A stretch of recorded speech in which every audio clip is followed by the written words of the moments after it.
Баршаңызға сәлем. Мың бір кеңес каналында таңқурайдың адам денсаулығына пайдасы туралы айтатын боламыз. Таңқурай бәрімізде сүйіп жейтін тәтті жидек. Алайда ол тіл үйірер дәмге ғана емес, емдік қасиетке де ие. Сондықтан көптеген аурудың алдын алу үшін қолданылып келеді. Бұрынғы замандардан бері таңқурай суық тию, тыныс алу органдарының аурулары, тұмау, радикулит, буын аурулары мен неврологияны емдеу үшін кеңінен пайдаланылады. Таңқурай тәбетті ашады. Таңқурайдың құрамындағы салицил қышқылы денедегі ыстықты түсіреді. Бұл жидектің тер шығаратын әсері бар. Оған қоса таңқурай антитоксиндік, қан тоқтататын қасиетке ие. Ол ішек-қарын жолдары, бауыр ауруларында, гипертония, қаназдық ауруларында пайдалы. Таңқурайды жиі жейтін әйелдердің терісі сау әрі әдемі келеді. Ал таңқурайдың құрамындағы фолий қышқылының нәресте сүйгісі келетін және жүкті әйелдер үшін пайдасы өте мол.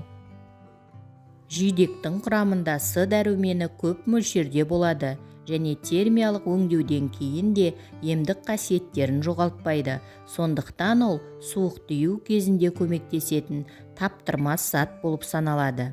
Дәрі-дәрмектерден айырмашылығы жидектер асқазан қабығын тітіркендірмейді. Таңқурайдың құрамында эллак қышқылы бар. Бұл қабынудың алдын алады және қатерлі ісік ауруының пайда болу қаупін азайтады. Таңқурай тағы несімен пайдалы? Жидектерді тұтыну иммунитетті күшейтіп, терінің түсін жақсарта алады. Таңқурай қабынуға қарсы және ауырсынуды басатын қасиеттеріне байланысты асқазан ішек жолдары ауруларын емдеуге көмектеседі. Жидектерді рационға қосу тәбетті жақсартып, ми мен жүрек қан тамырлары жүйесінің тамақтануына оң әсер етуі мүмкін. Бәрі таңқурайда кездесетін фруктоза мен глюкозаның арқасында.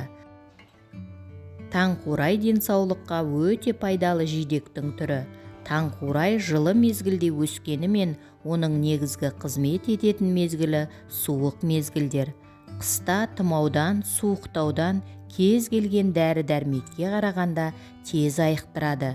Таңқурайдың құрамында қант, эфир майлары, аскорбин қышқылы, глюкоза, ақуыз, пектиндер және түрлі витаминдер, калий, фосфор, кальций, йод, цинк, хром, кобальт сияқты химиялық элементтерге өте бай.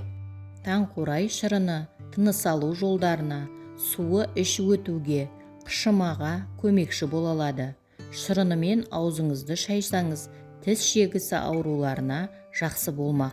Жапырақтарын күнге күйгенде бетіңізге қолданып көріңіз және жапырақтан жасалған компресс бетті ылғалдандырып қалпына келтіреді.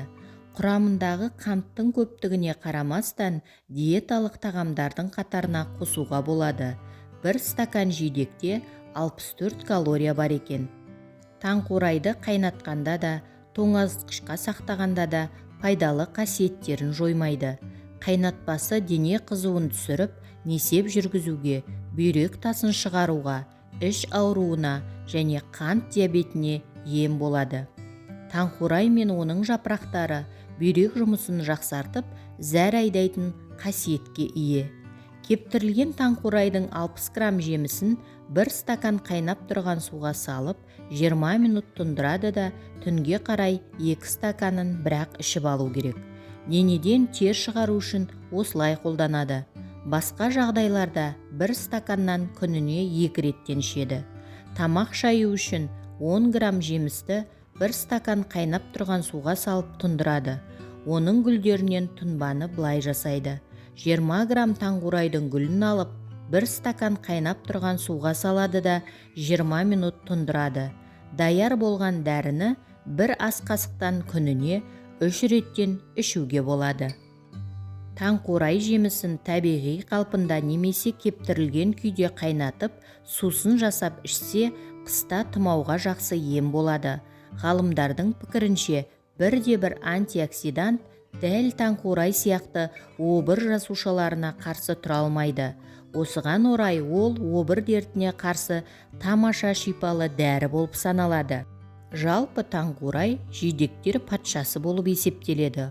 Ол үй іргесіндегі аумақтарда, ұжымдық бақшаларда өсуге жақсы бейімделген. Сұраныс бойынша бүлдірген мен қарақаттан кейін 3-ші орында тұр. Таңқурай Ресейдің Европалық бөлігінде, Сібірдің біршама аумағында, Қазақстан және Қырғызстан тауларында, Оралдың барлық жерлерінде өсіріледі. Ақ түсті гүлдері мамыр айының соңы мен маусым айының басында гүлдеп, 3-4 апта бойы жайқалып тұрады. Таңқурайдың бірнеше сорты бар және оның түстері де әртүрлі болып келеді. Қара, күлгін, қызыл, алқызыл, ақ түсті жидектерді өзіңіз де көрген боларсыз. Жинау уақыты да біркелкі емес, бәрі сортына байланысты. Көктемнің соңынан күздің соңына дейін жеп үлгіріп қалуыңызға мүмкіндік бар. Жаңадан жұлынған таңқурайдың ғұмыры ұзақ емес, бір күн, ары кетсе 2 күн. Оны басқа бір жерге алып баруда қиынның қиыны болып саналады.